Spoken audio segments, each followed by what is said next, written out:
Olá, esse é o programa Viva a Vida. E esse programa tem como objetivo levar a você, telespectador, a solução para os seus problemas diários, seja na área jurídica, na área da saúde, em várias outras áreas que principalmente agora a gente está em época de imposto de rendas. Então, sabendo disso, nós trouxemos o Álvaro Caninel. Ele é contador e ele veio nos prestigiar hoje, prestigiar o programa Viva a Vida, para tirar as nossas dúvidas, que são muitas, inclusive. Obrigada, Álvaro, por estar aqui conosco. Eu que agradeço a oportunidade de estar Álvaro, nós estamos agora em época de imposto de rendas. Perfeito. O imposto de rendas pode ser entregue à declaração, né, que a gente tem que prestar contas ao leão, não tem como escapar, né, até o dia 30 de abril desse mês. O prazo para entrega é até as 23h59 do dia 30 de abril. Né? E tem queimando de 23h59. E tem uma grande parcela do povo brasileiro que sempre acaba deixando para a última hora. Né? Mas o prazo realmente é dia 30 de abril e o contribuinte que não atender esse prazo e que eventualmente seja obrigado a fazer a declaração, ele vai apresentar a declaração fora do prazo e aí ele vai estar sujeito a uma multa. E tem multa? É isso que eu ia perguntar para você. Tem uma multa, o valor é R$ 165,74. E você vai pagar, além da multa pela entrega fora do prazo, você vai pagar a multa de 1% sobre o imposto devido se ocorrer essa situação com o contribuinte. E se for parcelado, quer dizer, a primeira parcela já está atrasada? A primeira parcela do imposto devido, ela vence exatamente no dia 30 de abril, no último dia de entrega. Se eventualmente o contribuinte conseguiu fazer a declaração dele, apurou o valor do imposto devido, mas por qualquer motivo não conseguiu transmitir, ele pode pagar a cota do imposto de renda apurado e apresentar a declaração dele fora do prazo. Ou seja, no dia Nesse seguinte. caso, ele vai ter que pagar a multa só pela declaração fora do prazo. E quem que precisa fazer a declaração, Álvaro? Todo contribuinte que recebeu acima de 24.500 aproximadamente, ele está obrigado a fazer a declaração. Mas existem alguns contribuintes que mesmo recebendo um valor menor que os 24.500, que é o limite, mas se houve retenção de imposto de renda, então a única maneira, a única forma legal dele restituir o imposto de renda pago a maior é através da declaração de imposto de renda. Um exemplo, eu como advogada prestei serviços para uma empresa, que é pessoa jurídica, e ela então me pagou, mas vamos dizer que o resto do ano eu não trabalhei mais. Você não teve nenhum outro rendimento. Não tive nenhum outro rendimento e não superou os R$ 24.500. Exato. Então, nesse caso, vamos dizer que você recebeu por um serviço específico que você fez, você recebeu, um exemplo, R$ 5.000, teve o desconto de imposto de renda, para você receber essa restituição de volta somente através da declaração do imposto de renda. Então, embora você não esteja obrigado a fazer a declaração por causa do rendimento bruto que você recebeu, mas o fato de ter imposto de renda retido, aí independe do valor do rendimento bruto que você recebeu. Então, por conta do imposto de renda retido, a forma de restituir é através da declaração. Entendi. Aí tem que fazer. Agora, existem muitas dúvidas com relação vamos dizer assim, aquelas matérias que são restituíveis. Seria educação e saúde apenas? Aí nós estamos tratando das despesas dedutíveis da base de cálculo do imposto de renda. Existem diversas despesas dedutíveis, mas o mais popular, o mais comum, são todas as despesas médicas, médico, dentista, hospital, psicólogo, fisioterapeuta, enfim, todas as despesas da área médica. E para essas deduções não há limite. Exame pode? Exames laboratoriais podem ser dedutíveis e não há limite, né? A despesa de instrução, ela está limitada, R$ 3.240 aproximadamente por ano para o contribuinte e para seus dependentes. Então, se você tem o seu filho está na escola, se você paga R$1.000 por mês, embora você tenha gasto R$12.000 no ano de despesa de instrução, mas para efeito de cálculo de imposto de renda, sempre vai ser respeitado o limite para cada um do contribuinte ou de seus dependentes. Como eu sou advogada, muita gente pergunta, os honorários de advogado são restituíveis, são dedutíveis ou não? Existe uma situação específica para você deduzir honorários. Quando você, por exemplo, promoveu um processo trabalhista, vamos dar um exemplo assim, e o favorecido recebeu diversas verbas, verbas salariais, diferenças de hora extra, diferença de salário, algumas verbas indenizatórias, como um aviso prévio indenizado, férias indenizadas. Então, aí existe um tratamento muito específico para você. Será tributada e a outra parte Exatamente. Não, né? Então, e essa parte tributável inclui os honorários. As verbas trabalhistas, elas são tributáveis. Certo. As verbas indenizatórias não são tributáveis. E sobre os valores tributáveis, nesse caso específico, você pode deduzir da base de cálculo do imposto de renda os honorários advocatícios pagos para o profissional que promoveu o processo e eventuais despesas judiciais, se eventualmente você que custeou, né? Mas é uma situação assim, muito específica, não é isso? Porque normalmente no dia a dia não é. A minha sugestão é que quando um contribuinte estiver nessa situação, ele procure um profissional, procure um contador, né, que com toda certeza é muito comum a gente ver pessoas que receberam rendimentos recebidos acumuladamente e às vezes dá um tratamento tributário não adequado e muitas vezes acabam até pagando o imposto de renda desnecessariamente. Gente, olha, então, isso não, pelo amor de Deus, a gente tem que pagar muita coisa, pagar desnecessariamente aí já é o custo do fim, tributo já é muito caro, né? Então você imagina você pagar além daquilo que é devido. Com relação aos dependentes, Álvaro, pois não. Como é que funciona a questão dos dependentes? Acho que essa é uma dúvida minha de todo mundo. Há uma incidência muito grande de malha fina. O que é a malha fina? É a declaração de imposto de renda do contribuinte que foi para uma análise fiscal. Por quê? Porque ele deixou de declarar algum valor ou ele declarou algum valor que há necessidade de comprovação. Caso específico de dependentes, é uma situação que acontece muita malha fina para o contribuinte. Regra geral, você tem um filho ou uma filha, ou esposa, ou pai ou mãe, que podem ser dependentes na declaração. E você companheira também, né? Companheira também, se vive maritalmente, ela pode ser considerada como dependente, né? O que acontece? O contribuinte, em muitos casos, inclui o dependente, mas aquele dependente, em qualquer período do ano, acabou tendo algum rendimento e passou despercebido pelo contribuinte em incluir esses rendimentos. Então, isso é muito importante. Incluir o dependente na sua declaração. Você pode deduzir todas as despesas dedutíveis, médico, escola, tudo do dependente, mas se ele teve algum valor, algum rendimento, tem que incluir como rendimento tributável, senão vai para a malha. Olha só. Agora, a gente sabe que tem que ser entregue a declaração, que se não entregar uma multa, só que a pessoa física é diferente de pessoa jurídica, e pessoa jurídica também tem que declarar imposto de renda, mas é uma outra situação em outra época. É totalmente diferente, né? A declaração de imposto de renda da pessoa jurídica, ela já deixou de existir desde 2016, não existe mais.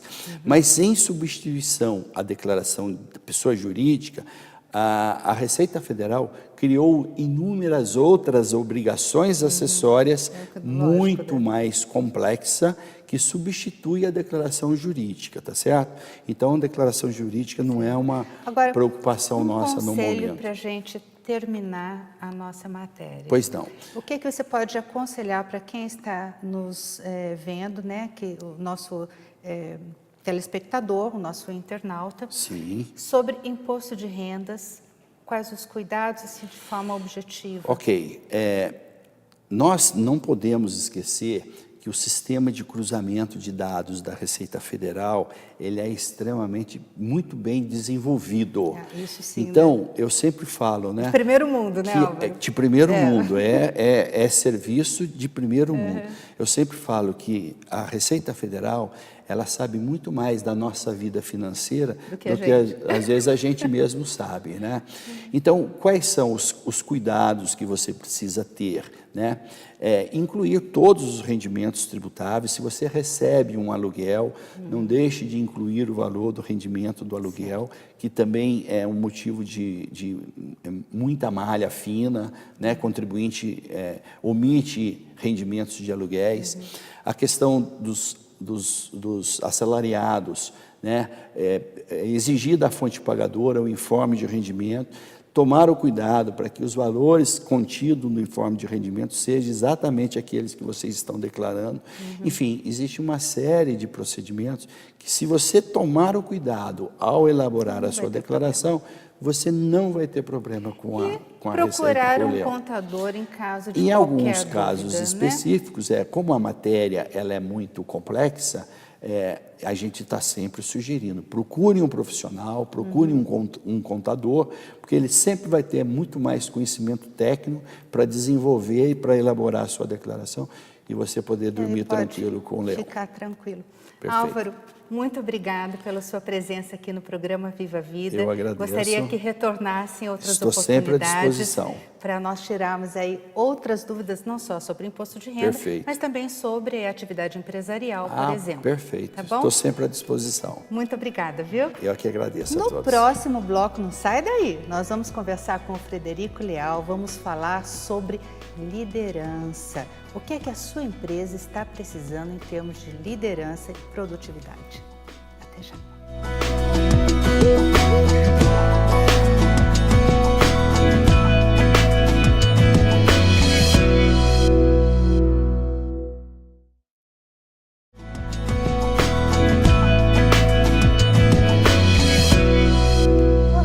Retornamos aqui com o nosso programa Viva a Vida e estamos agora com o Frederico Leal. Frederico Leal é coach, master coach inclusive, né? E veio nos brindar com a sua presença. Hoje nós vamos conversar um pouquinho sobre a postura das empresas, agora nessa época que a gente está saindo de recessão e nessa nova, vamos dizer assim, nós estamos com a economia, o mercado econômico começando a aquecer novamente. O pessoal está começando a enxergar uma luz ao fim do túnel. Graças a Deus. Só não sabemos se o trem está indo ou está vindo. A gente está pedindo para que o trem esteja indo. Obrigada, viu? Obrigada por estar aqui conosco. Prazer sempre estar. Nos brindar com a sua presença, com seus conhecimentos. Frederico, o que é que uma empresa que está nessa situação agora, nesse momento econômico, né, que nós estamos vivendo no país, deve prestar atenção para não ficar para trás? Ok. É uma pergunta muito interessante, porque é difícil para muitas empresas, às vezes, ter que fazer a coisa mais vamos dizer, mais complicada. Simples. Não, é complicado. É complicado? É mudar. Né? Mudar. Muitas vezes mesmo. a empresa ela acha que ela pode permanecer no mesmo durante todo o percurso da sua existência, né? E ela, infelizmente, está errada, porque as empresas elas necessitam de uma mudança, seja na sua maneira de ser, na sua maneira de agir, às vezes de produtos, às vezes de postura. Então, uma empresa, quando ela não está atenta às necessidades do mercado, quando ela não está atenta ao processo em que ela está inserida dentro de um contexto empresarial, num contexto mercadológico, né? Muitas vezes ela acaba se perdendo. Um exemplo, Frederico. Hoje em dia é notório que uma empresa que não se adapta no contexto da internet, das partes de... Você diz em termos de marketing. De marketing, publicidade, tudo. Vendas também? Vendas também. Na realidade, a vendas ela tem que se adaptar muito mais, porque hoje em dia não basta ter apenas um balcão e um vendedor ali. Com certeza. Na realidade, as vendas hoje em dia, você nem precisa ter um balcão e muito menos um vendedor. Como é que a empresa, então, vai se adaptar a um processo desse? Né? Então, na realidade, muitas vezes, a empresa, ela sempre... Não é que ela sempre. Algumas empresas acham que ela pode resolver todos os problemas dela. Algumas empresas acham que ela consegue Não sair de precisa tudo. pedir ajuda. Não precisa pedir ajuda. E ajuda isso é não é importante. verdade. Né? Por quê? Porque os contextos hoje estão muito diferenciados. Eu costumo brincar e falar que a minha época era de vendedor de balcão, né? Eu ia atrás das empresas, eu viajava. Telefone era uma das coisas difíceis que tinha, né? Hoje em dia você acessa através do celular. É um outro mundo, com uma tecnologia internet, completamente diferente. Mas assim, uma gama de informações, uma velocidade muito rápida. Se realmente as empresas não se adaptarem, elas não vão sobreviver. Com certeza. Agora, é importante também que elas invistam em pessoal, em certeza. Treinamento, né? Até porque os funcionários eles têm que ser reciclados no seu conhecimento e não na sua pessoa. Eu vou um pouquinho mais longe. Essa é uma visão que muitas empresas têm. Eu preciso treinar meu funcionário. Né?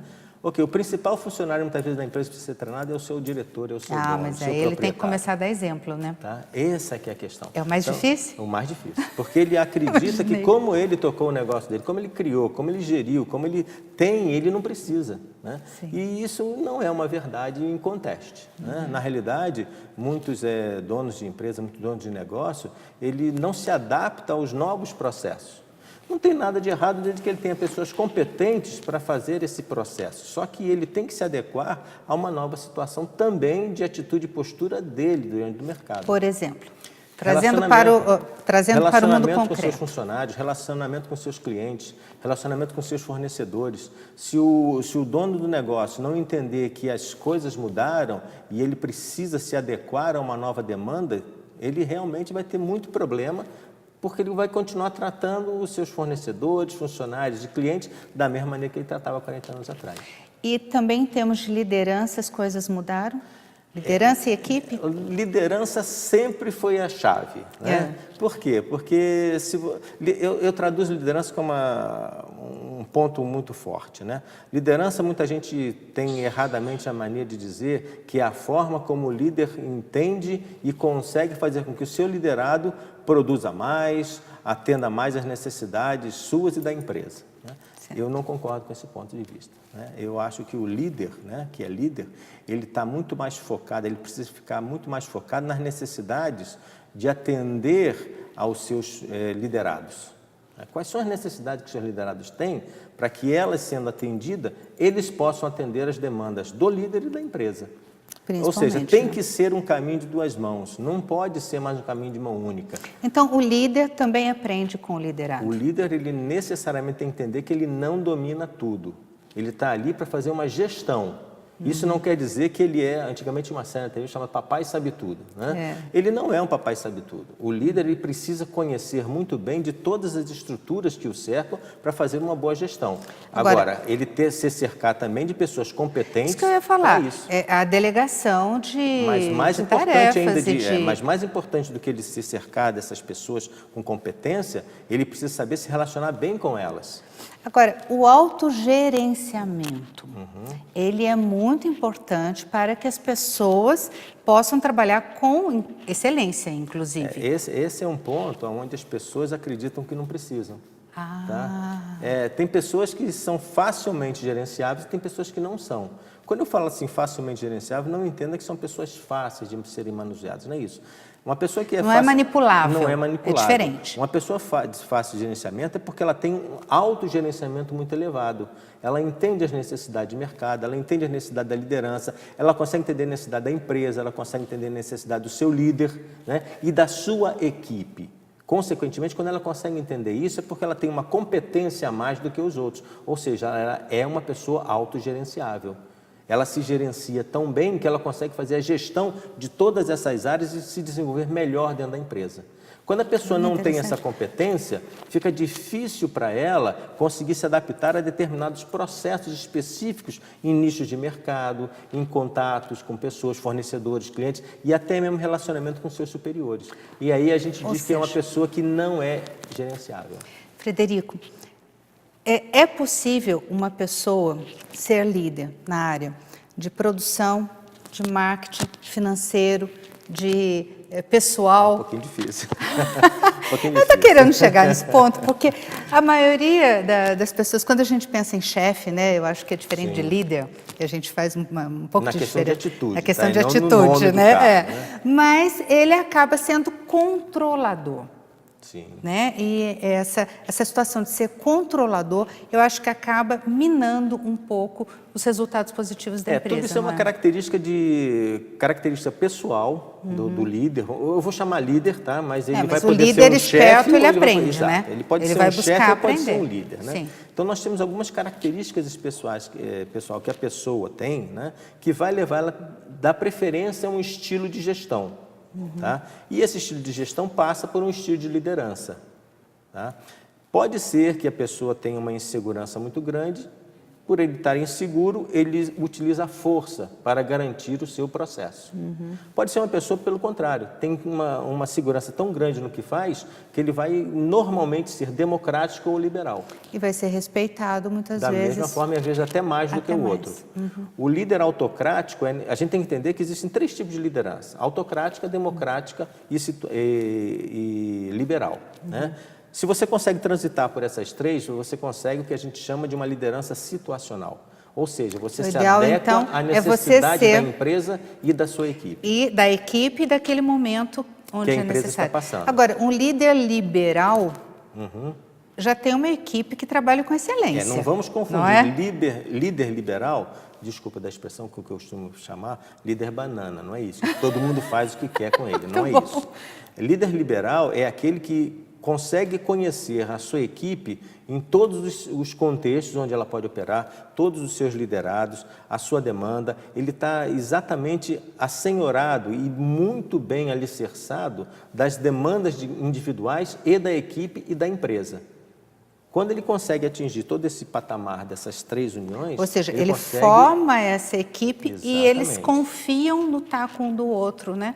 Tanto que não precisa estar mandando. A equipe confia no seu líder e o líder confia muito mais na sua equipe. Exatamente. E aí todo mundo sai ganhando, todo mundo sai dentro de um processo cada vez maior e melhor em eficiência. E, em contrapartida, o líder autocrático é aquele que impõe o tempo todo. Veja só, a gente tem que entender que... Mas é o que motiva também, não é? Veja só, o líder autocrático, ele tem resultados. O problema do líder autocrático, né, no seu extremo, vamos entender que a gente pode trabalhar dentro dessa faixa autocrático, democrático e liberal em faixas. Okay? Se você é um líder situacional, você vai ter que ser autocrático em algum momento e liberal em outro. Mas se você não souber trabalhar isso com uma excelência, o que vai acabar acontecendo? Você vai tender a ficar num ponto ou no outro. E todo o extremo não é vantajoso para ninguém.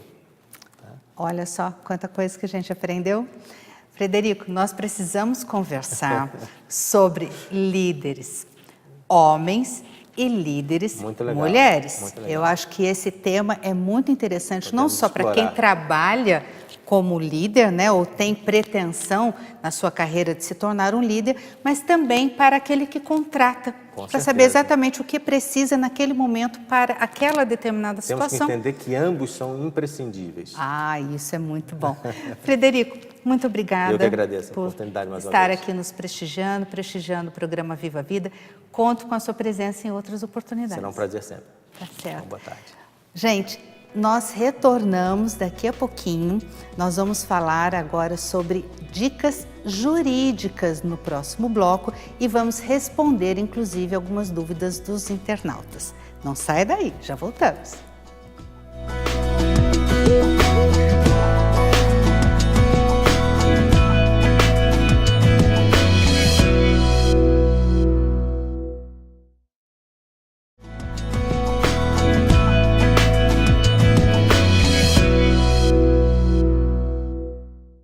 Olá, retornamos com o nosso programa Viva a Vida e agora na parte jurídica, né? O que é que eu tenho para trazer para vocês? Hoje nós vamos conversar sobre doação e venda de imóveis para filhos. Pode fazer isso? Pode, não tem problema nenhum. Se você quer vender um imóvel para os seus filhos ou para um dos filhos, pode vender, mas os outros filhos têm que assinar.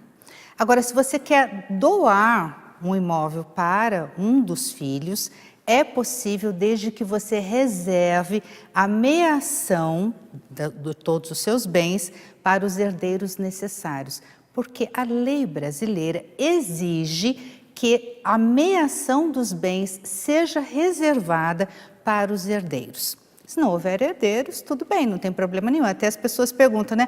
Eu não tenho filhos, eu posso doar o que eu tenho para quem eu quiser? Não tem, ou tem que deixar herança para os meus irmãos, né? Os colaterais, já que não tem pais, não tem filhos.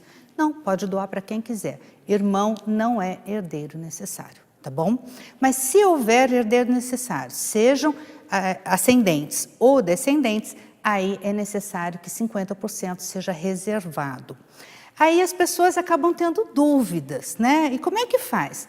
Essa doação, quando a gente quer fazer, primeiro tem que ser feita através de escritura pública. Não adianta fazer doação através de contrato particular, não. A doação ela tem que ser feita através de instrumento público no cartório. Paga-se imposto de transmissão. Pode ser gravada essa doação com usufruto vitalício de quem doou, tá? Então vai ter, na verdade, o usufruto, e quem recebeu o imóvel, que também é obrigado ali a receber, porque se ele não quiser receber, não tem doação, né? Ele vai ter, então, a nua propriedade, que a gente chama. É dele, mas o usufruto, os frutos e o uso desse imóvel continua sendo do doador. Pode ser colocado cláusula de impenhorabilidade, ou seja, esse imóvel não pode ser penhorado, esse imóvel não pode ser alienado, esse imóvel não deve se comunicar com o cônjuge, por exemplo, ou com o companheiro. Tudo isso pode ser colocado como cláusula na doação. Inclusive, a gente recomenda mesmo. Mas eu tenho uma dúvida aqui de um internauta que eu achei muito interessante, quero estar compartilhando com vocês. É o Evandro. O Evandro falou o seguinte: meu pai e minha mãe têm uma casa, são casados. Moramos eu e meu irmão com eles. Mas meu pai tem outros filhos desse casamento. Eles têm direito na casa? Sim, eles têm direito da mesma forma. Não existe, inclusive, nenhum tipo de diferença entre os filhos. Então, se quiser fazer doação para esses filhos que moram com eles, pode sim, não tem problema nenhum, desde que respeite a meação necessária para os outros filhos. E aí pode colocar a cláusula, inclusive, que não há necessidade de levar esse bem à colação no inventário, que seria aí o adiantamento da legítima. Então pode ser feito tudo isso em termos de doação, tá bom? Espero que vocês tenham aprendido alguma coisa e que esse programa tenha sido útil na sua vida, porque é esse o nosso objetivo.